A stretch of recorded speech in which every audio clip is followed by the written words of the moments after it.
Good morning, ladies and gentlemen. Today I'm going to give you a simultaneous speech on the current political situation in Venezuela.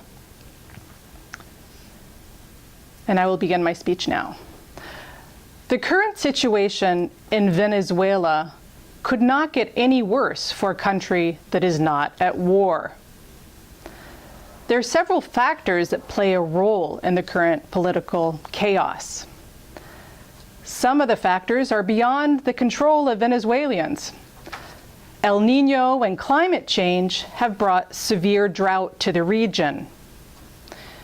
This, coupled with years of incompetent and corrupt leadership, have ruined the economy. It has left its people reeling. Water arrives once a week to the capital city of Caracas, and when it does arrive, it is often brown and murky and makes the people sick. With no rain, water levels are critically low at the Yuri hydroelectric dam. This dam provides 60% of the country's power demand.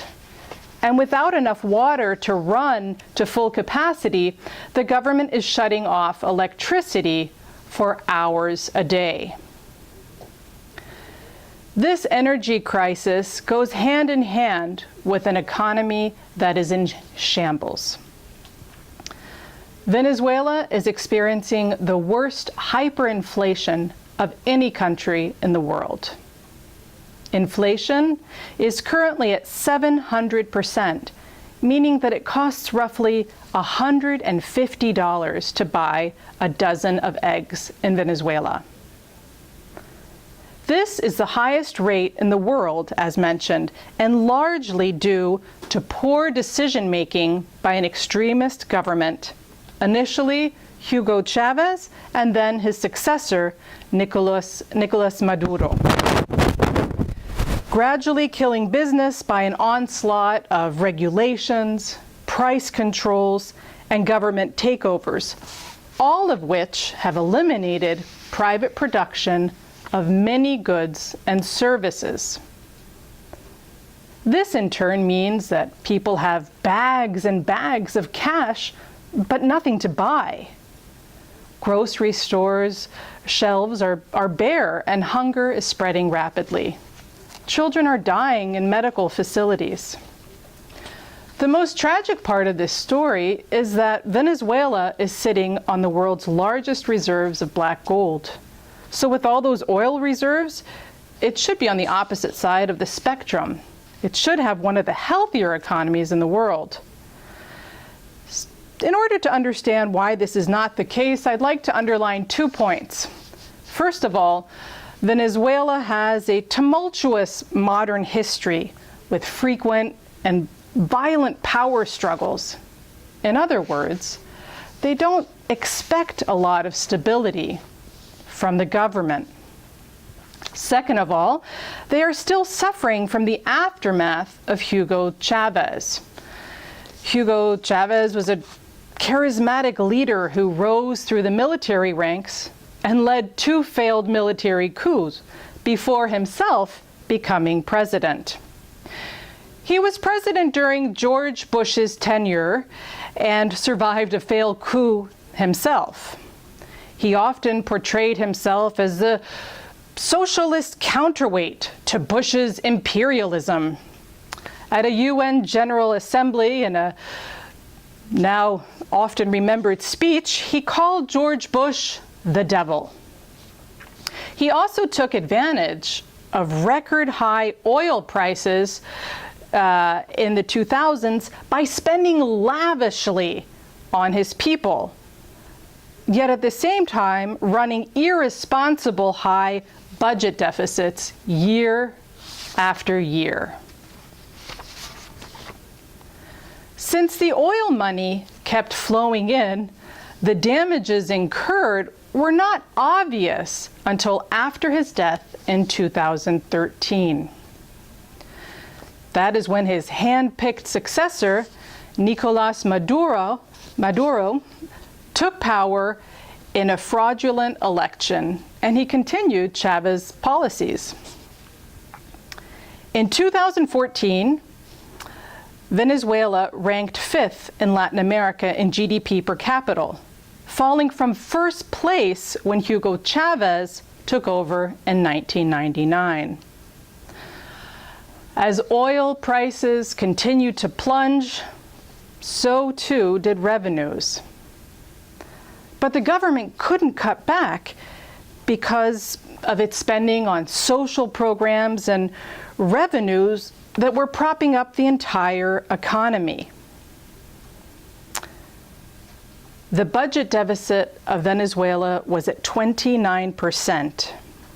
To put things in perspective, during the Great Recession in the US, the budget deficit during its worst years was 9.8%. This was brought down by Barack Obama in 2016 to 3.3%. The Venezuelans are fed up by the jailing of the opposition leader or jailing of people in general who do not agree with the government. In 2015, Maduro lost control of the legislature by the opposition, who made a landslide victory. Maduro packed the courts with lawmakers who thus far have been able to defeat efforts to have Nicolas Madura removed from office. He's continuing to follow the dictator playbook by calling a state of emergency and thereby revving up the military, which will be his last line of defense if protesters take to the streets to revolt. Of course, he's blaming the current situation on conspiracy of economic warfare at the hands of the CIA. Even his Latin American counterparts are starting to abandon him. He recently gave a rambling Trump-like speech urging women to stop using hair dryers to save electricity. The former president of Uruguay, José Mujica, called Maduro crazy as a goat. Seeing that Maduro has a waning popularity, there are doubts that the army would obey his orders to use force against protesters. There is also the possibility of a military officer taking matters into his own hands and leading the removal of Maduro's regime in yet another coup. What is the current situation? On July 16, 2017, more than 7 million Venezuelans, nearly 40% of the voting population, cast ballots against Maduro's proposal in a non-binding referendum. What exactly was Nicolas Maduro's proposal? Well, he wants to replace the current National Assembly, led by the opposition, with a new Constituent Assembly that would give Maduro's government sweeping powers.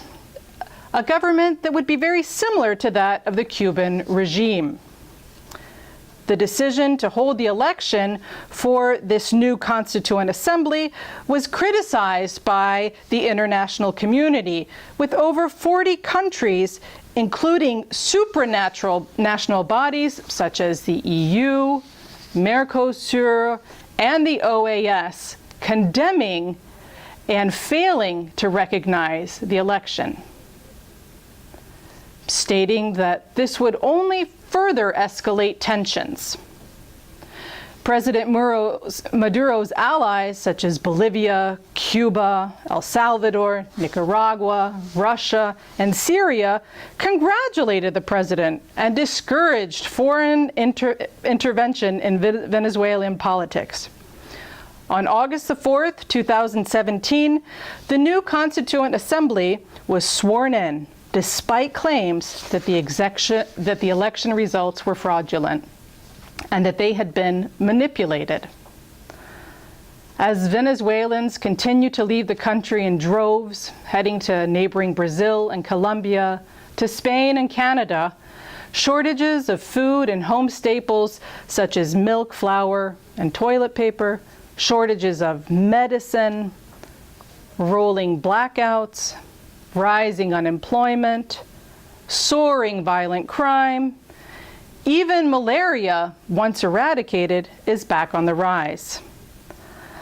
All of the aforementioned continue to plague those who have no place to go and who live in desperate conditions, hoping for change and a better tomorrow.